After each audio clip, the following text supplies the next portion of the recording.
Gleðilegan hvíldardag og verið öll hjartalega velkomin. Við skulum hefja stundina á því að lúta höfði í bæn og helga hana Guði. Kæri himneski Faðir, við þökkum þér fyrir það að við getum komið hér saman á þessum fallega hvíldardegi sem þú hefur gefið okkur til að koma saman og læra þig og lofa þig. Kæri Faðir, við biðjum þig að blessa þessa stund og helgum hana þér. Biðjum þig að vera með þeim sem hér eru saman komnir. Biðjum þig að vera með þeim sem kunna vera á leiðinni, en líka þeim sem eru með okkur í gegnum netið. Biðjum þig að blessa okkur og vera með okkur. Í Jesú nafni. Amen. Við skulum syngja fyrsta sálminn, sálma nummer 240. Ég heyri undra óma. Sálma nummer 240.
Já, það þessi vonaríka þrá.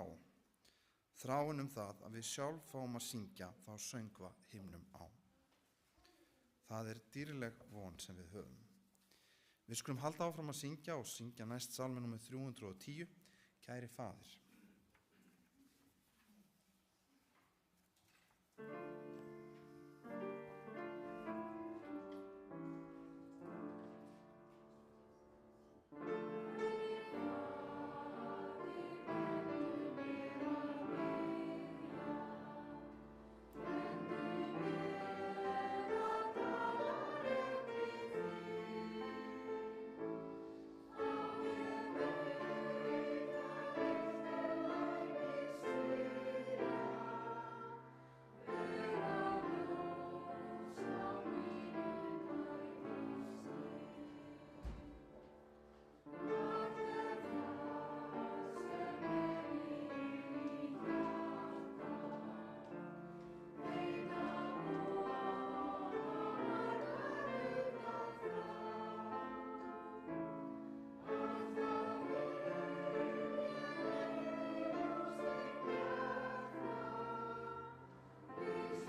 Við skulum rísa á fætur. Ég ætla að lesa ritningaversturinn sem að ræðumarinn hefur valið fyrir okkur hér í dag.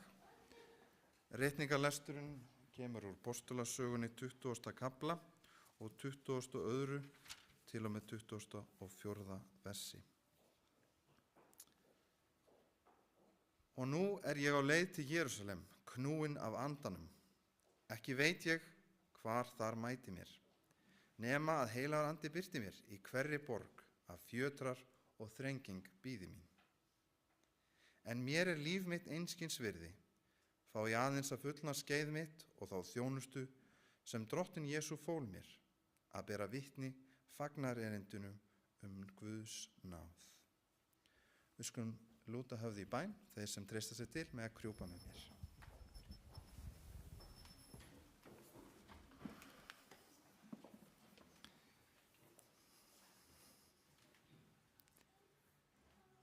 Kæri Faðir, við komum frammi fyrir þig og við þökkum þér fyrir allar þínar góðar gjafir, fyrir þinn hvíldadag, fyrir þannig fallega dag sem þú hefur gefið okkur. Kæri Faðir, við þökkum þér fyrir miskunn þína og náð. Leið þá biðjum við þig að fyrirgefa okkur afbrot okkar. Við biðjum þig að hjálpa okkur, að reiða okkur ekki á eigið hyggjuvit, heldur reiða okkur á þig. Kæri Faðir, þú ert kletturinn, þú sendir hjálparann til að hjálpa okkur. Við biðjum þig að leiða okkur og vernda dag frá degi. Kæri himneski Faðir, við biðjum þig að vera með öllum þeim bænar atriðum sem rituð hafa verið í bænabók safnaðarins. Kæri Faðir, þú þekkir þau bænar efni sem á hjörtum okkar, hugðarefni okkar sem að liggja oft þungt á okkur. Kæri Faðir, við biðjum þig að taka yfir þessar áhyggjur, að þú megir lækna, líkna og vera með okkur. Að þú megir veita huggun, þú megir vekja gleði og frið í hjörtum okkar. Kæri Faðir, við biðjum þig alveg sérstaklega að vera með auka aðalfundinum sem verður á morgun. Kæri Faðir, við biðjum þig að blessa allt það sem fer fram, sem verður hér í þessu húsnæði. Kæri Faðir, við biðjum þig að vera með sérhverjum og einum fulltrúa, að þú megir gefa okkur þá visku og hjálpa okkur og gefa okkur þinn heilagan anda, að það megi allt fara vel. Kæri Faðir, við biðjum þig einnig að vera með land og þjóð, að þú megir vera með ráðamönnum okkar og leiða þá. Kæri Faðir, við biðjum þig að vera með kirkjunu okkar, bæði hér á landi og allan heim. Kæri Faðir, umfram allt, þá leggjum við allt í þínar hendur og biðjum þín heilagan anda og þína náð og miskunn sem ný á hverjum degi. Við leggjum allt í þínar hendur í Jesú nafni. Amen.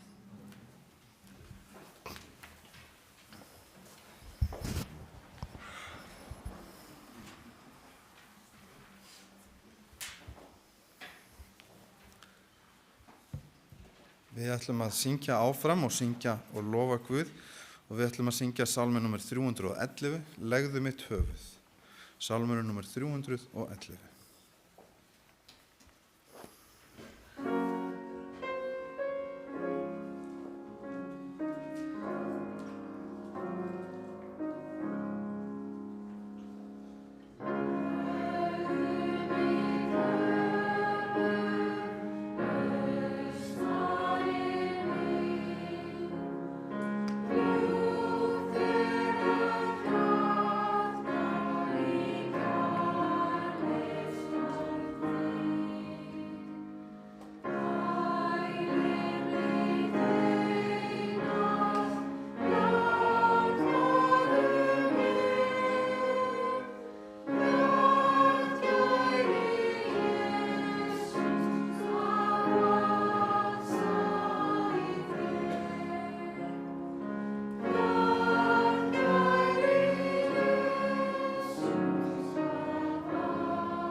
Það er komið að því að við ætlum að taka upp gjafir. Að þessu sinni fara gjafirnar til safnaðarsjóðs, en safnaðarsjóðurinn sér meðal annars að sjá húsnæði hér og annars sem tengist söfnunum. Guð blessi glaðan gjafara.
Góði Guð, við biðjum þig að blessa þessar gjafir og margfalda þær. Við biðjum þess að þær með að vera starfið þín til framdráttar. Biðjum þig að blessa þá sem hafa gefið. Kæri Faðir, við þökkum fyrir það tækifæri sem við fáum til að gefa tilbaka til þín starfs. Biðjum þess í Jesú nafni. Amen.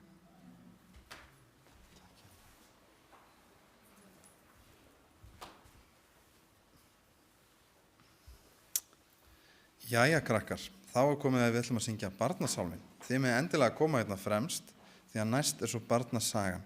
Og við ætlum að syngja sálminn nr. 179. Jesús annars elskar öll og við ætlum að syngja hann á öllum þremur tungumálum, íslensku, ensku og svo spænsku. Eitt einnig hver.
Jæja, krakkar. Mér langaði að segja ykkur sögu sem er dæmisaga sem að Jesús sagði fyrir mörgum árum. Ætla að setja sjá með mig, það er allt í lagi. Sem Jesús sagði sjálfur fyrir löngu síðan. Jesús var að segja margar dæmisögur og hann var að segja dæmisögur himnaríki. Og þessi dæmisaga sem hann sagði var mann sem var að labba. Hann var að labba yfir akur og allt í einu sá hann eitthvað. Hann sá perlu á akrinum. Hafið þið séð svona perlur? Svona kannski það geta verið litlar, það geta verið stórar, en það eru svolítið verðmætar. Svo hann fann þarna eiginlega fjársjóð. En hann átti ekki hennan akur. Það var einhver annar sem átti akurinn. Hann vissi ekki alveg hvað hann átti að gera. Þannig að hann ákvað að fara og selja allt sem hann átti. Allt sem hann átti. Og kaupa akurinn. Af því að ef hann ætti akurinn, þá ætti hann líka perluna sem var í akurinn. Svo hann fór og hann seldi allt sem hann átti. Og keypti akurinn og eignaðist perluna, fjársjóðinn. Og Jesús sagði lærisveinunum og fólkinu þessa sögu af því að hann var að segja þeim frá himnaríki. Hann var að segja þeim hvernig himnaríki er verðmætara en allt sem við eigum. Og það er svona fjársjóður. Fjársjóður sem við getum fengið. Við þurfum reyndar ekki að selja allt sem við eigum, en það er samt dýrmætara en allt sem við eigum, að það eiga samband við Jesú Krist og fara með honum til himna. Jesús, hann er nefnilega búinn að búa til stað fyrir hvert og eitt okkar, svo við getum fengið að búa með honum í himnaríki til eilíðar. Ekki hérna á jörðinni, heldur upp á himnum. Myndu þið vilja gera eins og hérna maðurinn í sögunni sem að seldi allt sem hann átti til að eignast fjársjóðinn? Myndu þið vilja leggja allt í sölunar til þess að fylgja Jesú og fara til himna? Það ekki? Ég held það. Ég sé nokkra svona kinka kolli. Eigum við að lúta höfði í bæn saman, krakkar? Að biðja saman. Góði Guð, takk fyrir að þú ert tilbúin að gefa okkur fjársjóð. Þú ert búin að gefa okkur biblíuna sem er fjársjóður. Þú ert búin að gefa okkur náð og miskunn þegar við ruglumst eitthvað, þá fyrirgefur okkur. Takk Guð, því að stundum ruglumst við, líka fullorðna fólkið. Góði Guð, takk fyrir að þú fyrirgefur okkur. Takk fyrir alla þessa fjársjóði sem þú gefur okkur. Og takk fyrir að hjálpa okkur og minna okkur á að það skipti mestu máli að vera í sambandi við þig og að vera með þér á himnum og eiga eilíft líf í þér. Takk fyrir það að þú varst tilbúin að gefa þinn fjársjóð, þinn eigin son, til þess að við gætum fengið að vera með þér. Takk Guð, takk fyrir allt. Við biðjum í Jesú nafni. Amen. Takk kærlega fyrir að hlusta, krakkar.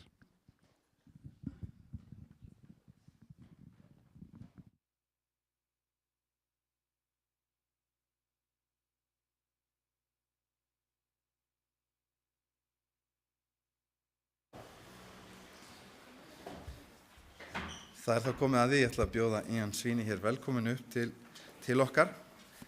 Þið kannski þekkið hann flest, en Ian Sweeney starfar hjá stór Evrópudeildinni, eða TED, eins og heitir á ensku. Og hann er svona tengilegur við Ísland þar. Ég ætla bara að gefa honum orðið. Hann ætlar að predika fyrir okkur í dag.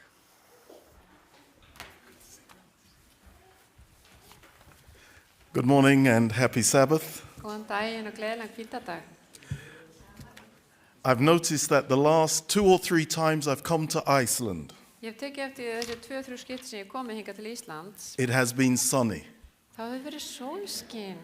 So I like to bring sunshine every time I come. Þannig að ég er mjög glaður að fá sólskin. So invite me more often. Bjóðu mér oftar. It's good to be here with you this day. Það er gott að vera með ykkur hér í dag. I don't know if you have this saying in Icelandic, Ég veit ekki hvort þið séu með þennan málsátt á íslensku. but somebody might say to you, Kannski geti einhver sagt við ykkur, certainly in England, sérstaklega í Englandi. you have a one-track mind. Þú ert með huga sem er bara einni slóð.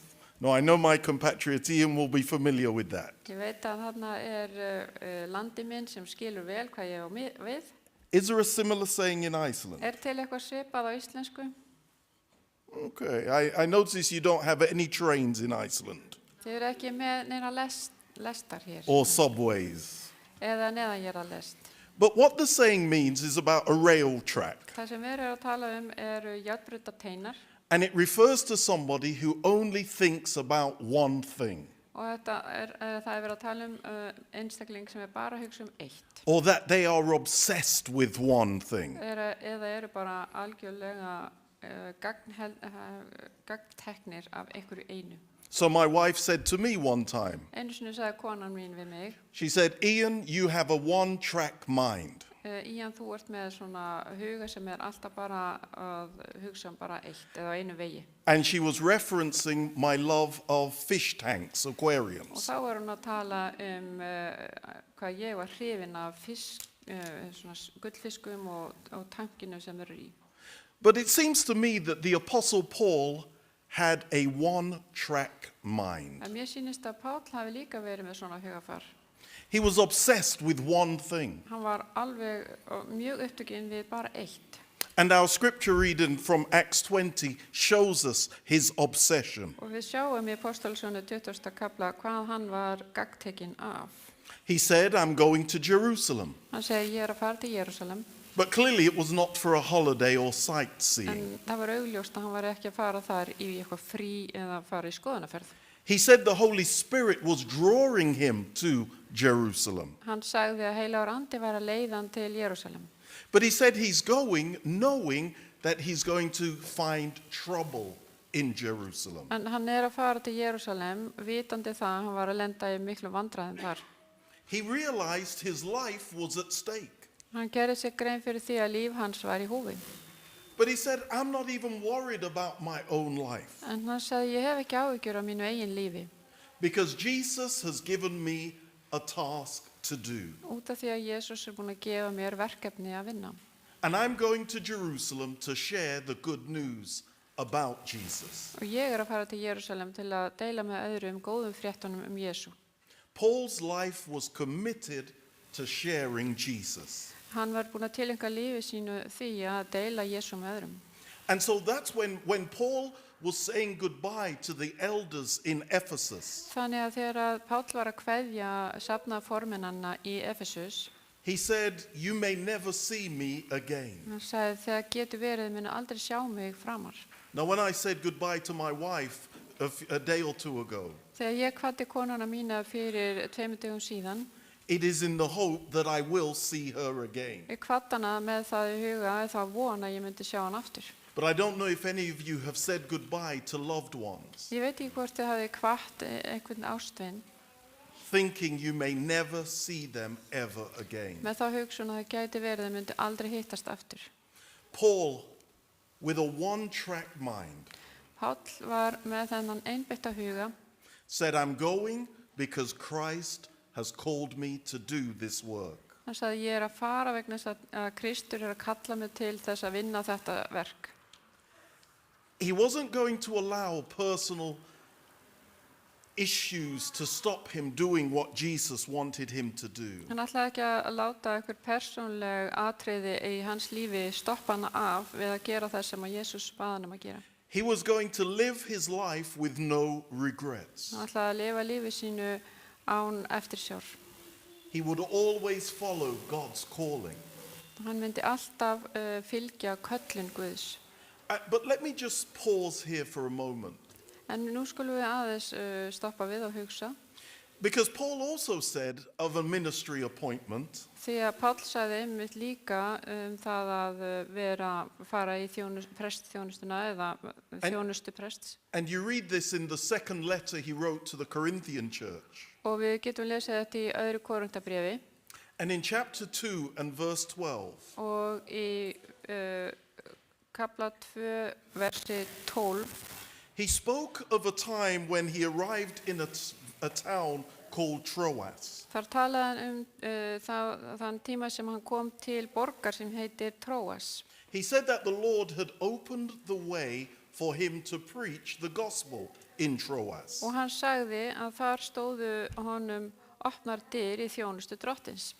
But he couldn't find or meet with his brother Titus as agreed in Troas. En hann gat ekki hitt á vin sinn Títus eins og þeir höfðu ákveðið að gera í Tróas. So he didn't fulfill his mission. Þannig að hann náði ekki að gera það sem honum hefði verið ætlað. He left Troas Hann yfirgaf Tróas, and went on an 8-hour trip to Macedonia. þá ferðast hann í 8 tíma til Makedóníu. The same man who was always about preaching the gospel Þessi maður sem alltaf var að predika fagnaðarerindið was so worried in Troas, var svo áhyggjufullur í Tróas he couldn't preach. að hann gat ekki predikað He didn't preach. og hann predikaði ekki. And he took a long journey away to Macedonia. Fór í langt ferðalag yfir til Makedóníu And I always wondered about this.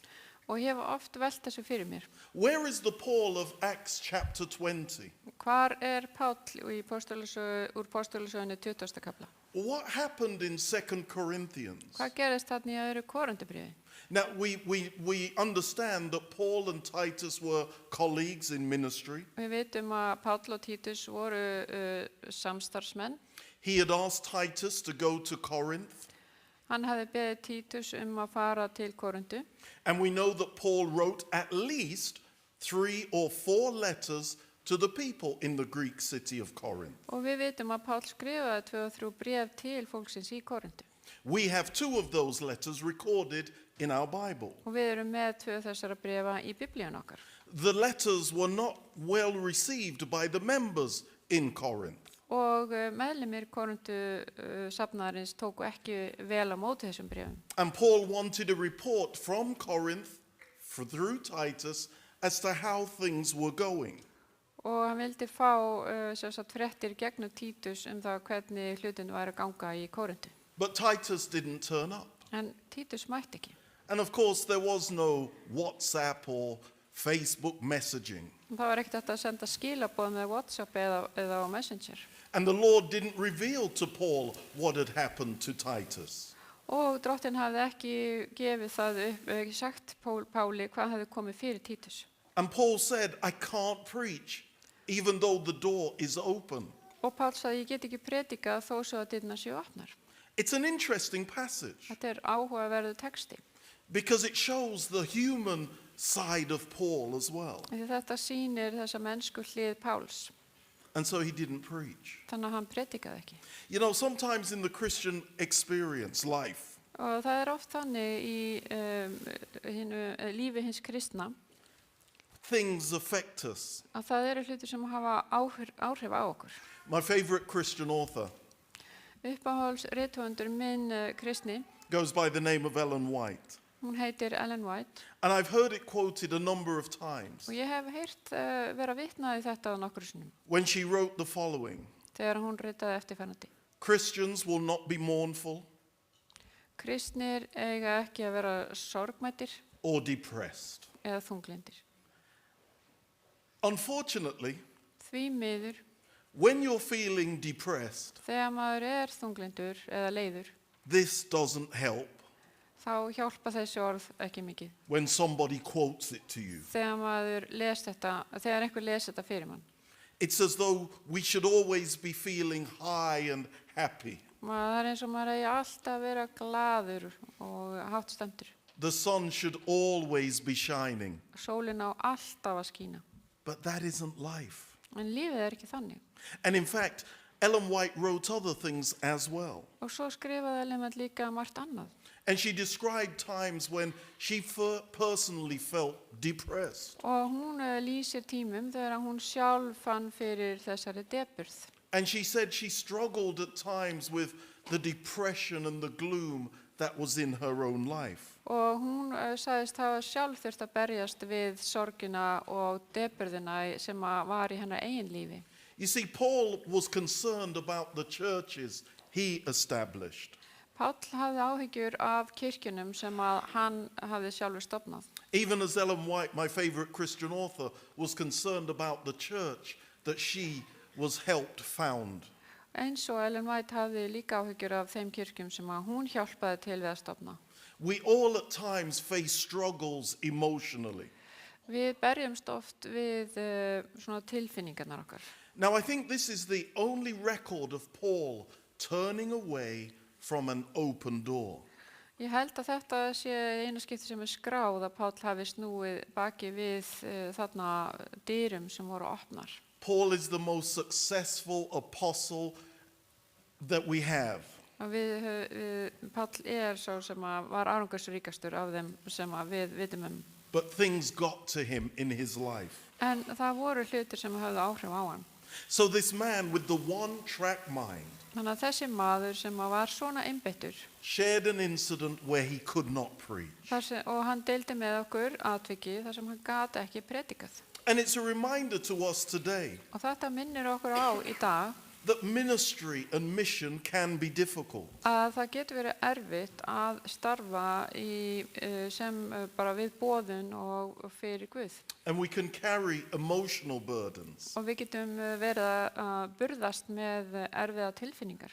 But his transparency in sharing his struggles En hann með þessu gagnsæi að hann var líka að berjast í bökkum. is an encouragement for us that God has not abandoned us. Og þetta hvatning fyrir okkur, vitandi það að Guð hefur ekki yfirgefið okkur. And we can be still a people with a one-track mind. Og við getum haldið áfram að vera einbeitt að því sem að við viljum gera. As you know, the mission of the Seventh-day Adventist Church is this: Eins og við vitum þá hlutverk kirkju sjöndadagsadventista eftirfarandi. we are to make disciples of Jesus Christ. Við eigum að gera lærisveina fyrir Jesú Krist. We're to proclaim the everlasting gospel Við eigum að predika hið eiginlega fagnaðar erindi that is shared within the three angels' messages. sem að deilt af englunum þriggja. That we read that in Revelation chapter 14. Englana þriggja sem við lesum í Opinberunarbókinni. The Seventh-day Adventist Church now has a membership over, I believe, 24 million people. Kirkja sjöndadagsadventista ef ég hef fengið réttar upplýsingar, yfir 24 milljónir. And this worldwide church was started by people with a one-track mind. Og þessi kirkja var stofnuð af fólki sem var mjög einbeitt. As I was introduced by Christian Ari, Eins og þeim var kynnt fyrir mér á hann og Kristjáni Ara. I come from one of the 13 divisions of the church. Já, eins og hann kynnti fyrir ykkur, þá kem ég frá 13 einni af 13 deildum kirkjunar í Evrópu. Já, heimsvísu, já. Simply, the church, in looking at the world, has divided it into 13 pieces.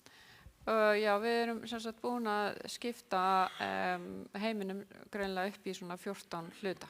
The two largest divisions in the Seventh-day Adventist Church Stærstu deildirnar í kirkju sjöndadagsadventista eru are in the continent of Africa. í Afríku. The two divisions are the South African India Ocean Division Það Suður og Indó deildin and the East Central Africa Division. og Austur Mið-Afríku deildin. They have membership each of over 4 million members. Og hvort nú séum við 4 milljónir aðventista. Now, when Adventist missionaries went into those parts of the world, Þegar að trúboðar aðventista fóru í þennan heimsluta, the life expectancy of a missionary þá voru lífslíkur þess trúboða was just 2 years. að myndi lifa þarna í 2 ár, eða myndi ná að lifa af í 2 ár. That is to say, Og það þýðir those early missionaries að þessir trúboðar sem fóru þarna fyrst were dead within 2 years of landing on the shores or in those countries. myndu missa lífið eftir að hafa komið þarna á þennan stað eftir 2 ár. They died through various things: Þeir dóu úr alls konar, tuberculosis, gat verið berklar, typhoid, taugaveiki, malaria, malaría, snake bites. snákabitt. In fact, those who made it beyond 2 years of life did very well. En þeir sem að lifðu lengur en 2 ár, þeim gekk þokkalega vel. And it is recorded that many missionaries died within the first few months of arriving in the mission field. Og margir trúboðar létu lífið bara fyrstu mánuðina þegar þeir komu þarna á trúboðstöðina. But these early missionaries were like Paul. En þessir fyrstu trúboðar voru eins og Páll. They had a one-track mind. Þeir voru með svo einbeittir. They wanted to share Jesus Christ in those places. Þeir vildu deila með þessu fólki Jesú Krist. And so our early pioneers and missionaries, Þannig að trúboðar okkar og frumkvöðlar, they did not go to Africa and the Caribbean, þeir fóru ekki til Afríku eða Karabíska hafsins, South America and the South Pacific, Suður Ameríku eða til Suðurhafana or Southern Asia. eða í Suður Asíu. They didn't go ignorantly. Þeir fóru ekki vel upplýstir.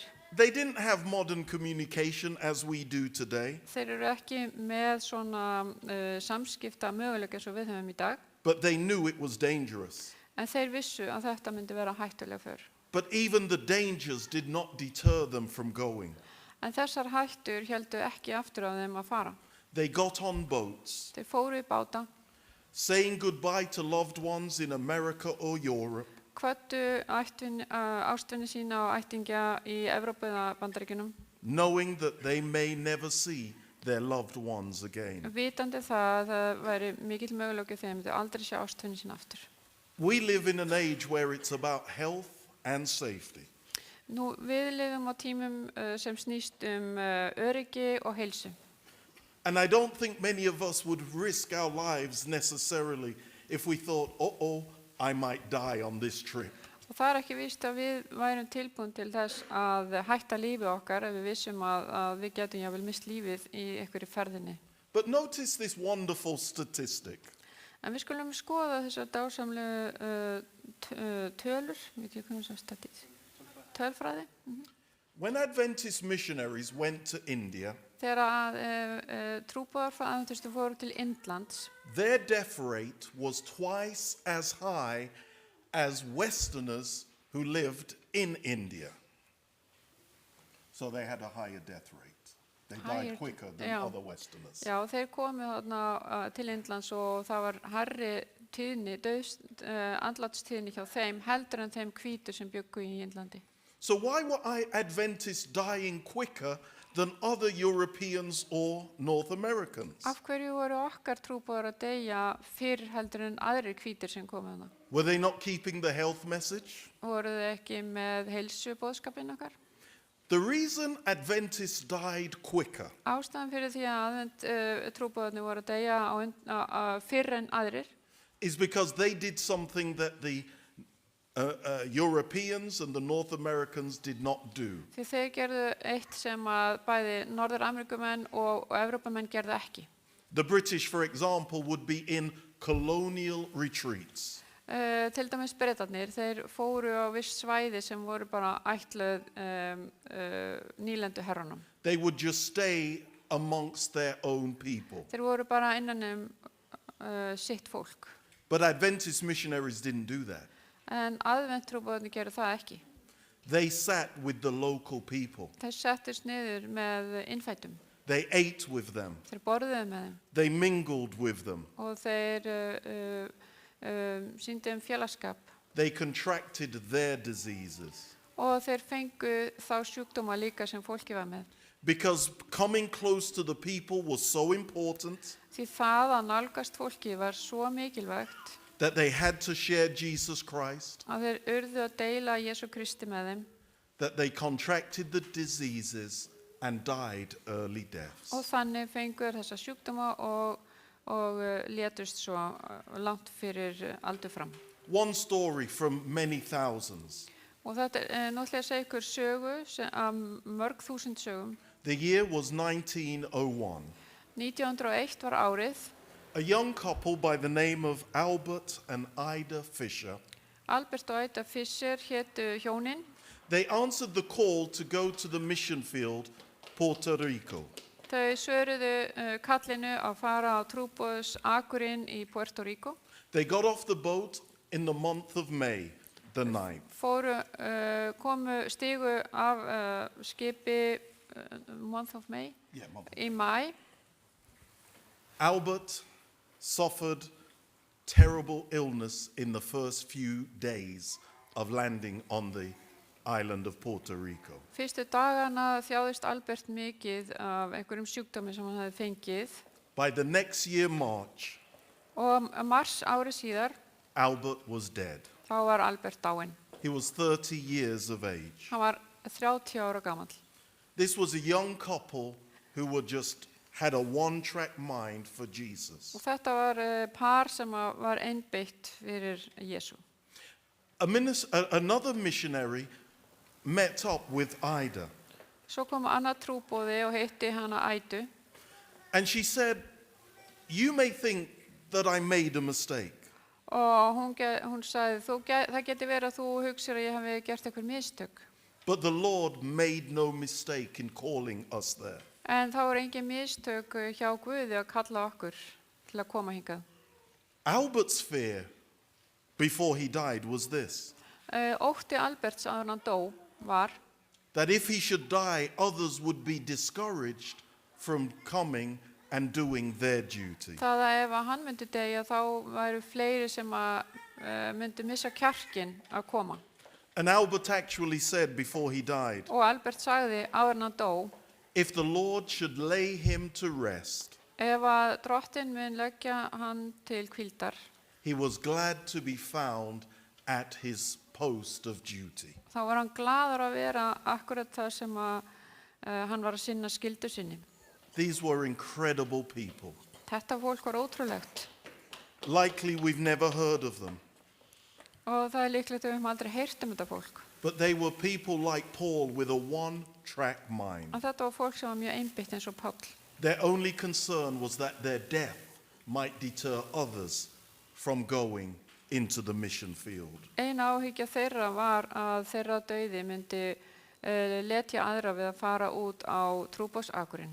Now, I'm not saying that we need to leave Iceland or the United Kingdom, Og ég ekki að segja að við þurfum að fara frá Íslandi eða frá Bretlandi, but we do need people with a one-track mind, en við þörfnumst fólk sem einbeitt. determined to share Jesus Christ wherever they are. Ákveðið að deila Kristi hvar sem það It's not about how long we have been a Seventh-day Adventist, Þetta snýst ekki það hvað við höfum verið lengi sem aðventistar, but do we have a one-track mind for sharing Jesus? en við einbeitt í því að deila fagnaðarerindi Jesú með öðrum. Are we prepared to put ourselves out of the way so that Jesus may shine? Við tilbúin til að láta sjálfi til hliðar og setja Jesús fremst? This is our mission. Þetta köllun okkar og starf. And as I've said, like Paul, Og eins og ég sagði, eins og Páll, there are days when we feel hurt and tired. það eru dagar þar sem við finnum fyrir þreytu og við finnum fyrir særendum Days when we may feel depressed. og dagar þar sem við getum fundið fyrir deburð. But God has called us to share Him and the good news. En Guð hefur kallað okkur til að deila með öðrum fagnaðarendum Jesú. There will be days when we have uncertainties. Það munu eiga sér stað dagar þar sem að óvissan ríkir. But let's keep a one-track mind En við skulum vera einbeitt to share Jesus and those three angels' messages. og til að deila Jesú með öðrum eins og samkvæmt boðskapi englana þriggja. Sadly, it won't always be sunny when I come to Iceland. Því miður þá mun ekki alltaf skína sól þegar ég kem til Íslands. Sometimes it won't always be successful when we engage in mission. Og stundum tekst okkur ekki vel upp þó svo við séum að sinna trúboði. But let us never lose our focus. En við skulum aldrei missa einbeitinguna. Let's share Jesus Christ while we have breath. Og við skulum deila Jesú Kristi með öðrum á meðan við öndum. Having a one-track mind Við skulum vera einbeitt puts us aside. og það vera setur okkur til hliðar It brings Jesus to the front. og Jesús verður settur fremst. Because having a one-track mind, Því ef við erum einbeitt, it's not something you do. þá það ekki eitthvað sem þú gerir. It's about who we are. Það snýst það hver við erum. Having a one-track mind Það að vera einbeitt is actually what Christ had. einmitt það sem að Kristur hafði. That's why he took a track all the way from heaven to earth Þess vegna kom hann einbeittur frá himni til jarðar to die for our sins. til að deyja fyrir syndir okkar. So let's get a one-track mind here in Iceland and wherever part of the world we are. Við skulum vera einbeitt hér á Íslandi og alveg sama í hvaða heimsluta við erum.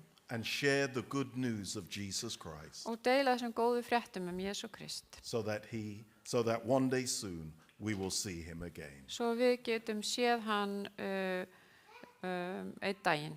Amen. Amen.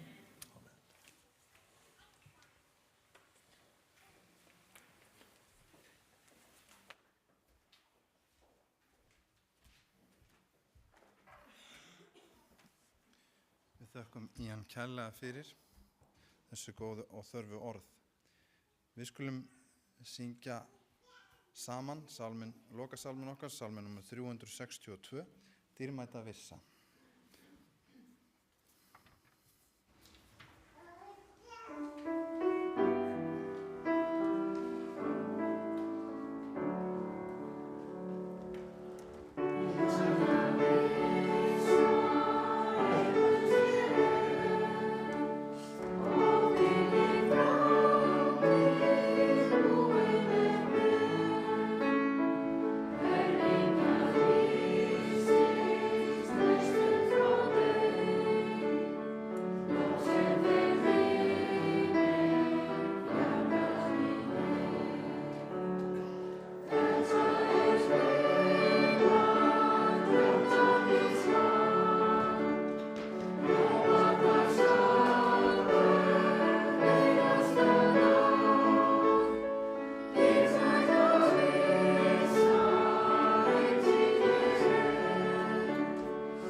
Father, the story that is ours, Faðir, sagan sem okkar, we will share with our community.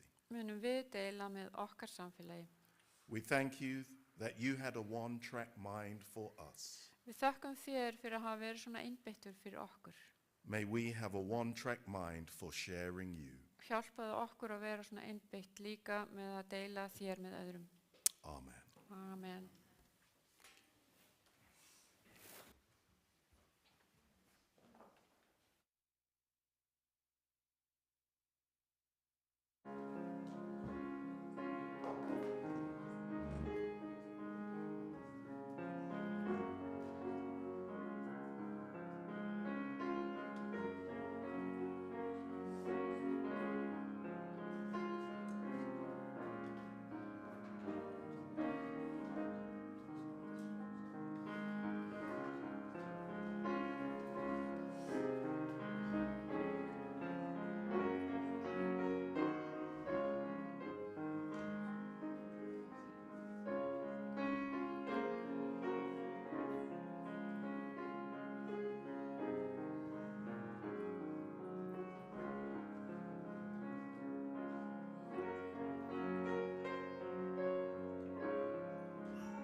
erum við komin að lokum Guðþjónustunnar og ég vil þakka öllum kærlega fyrir þáttökuna og Ólafi fyrir spilið og tæknimönnum og Ían fyrir ræðuna og Vigdísi þýðingu og okkur öllum fyrir góðar undirtektir í söng.